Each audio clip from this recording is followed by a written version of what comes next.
السلام عليكم ورحمة الله وبركاته. معلش عذرا لشكلي عشان انا اليومين دول عندنا فرح، خطوبة اختي خلاص قربت، وانتظروا معايا فعاليات بقى الفرح وكده. تمام. دلوقتي انا هوريكم ابتديت مشتريات رمضان. تمام، تعالوا بقى نشوف احنا جبنا ايه رمضان. تمام، وقيموا معايا. ولو عجبكم الفيديو دوسوا لايك وفعلوا زر الجرس واشتركوا في القناة عشان يوصلكوا كل جديد. يلا معايا بقى عشان نشوف احنا جبنا ايه النهارده. اول حاجه جبتها هي ملهاش علاقه برمضان، بس انا كان نفسي بصراحه فقلت ايه اجيبه ليه وللولاد. بسم الله الرحمن الرحيم. بصوا، فطيره. تمام، دي فطيره بالسمنه البلدي، حجم عائلي ليا انا والولاد. تمام، دي بسم الله الرحمن الرحيم دي ايه، زبده.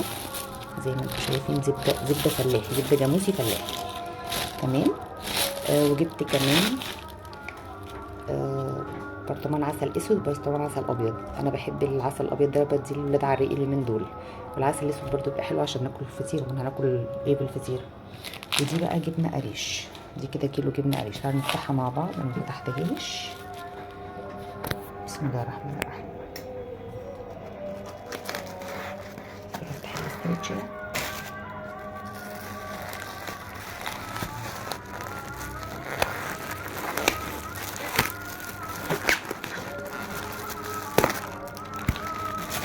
مقلوبه اصلا.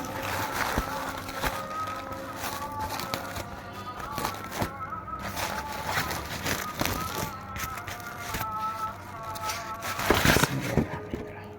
اهي يا شباب، طبعا السحور ما يحلاش غير بايه، بالجبنه القريش. شكلها حلو جدا، شكلها تحفه.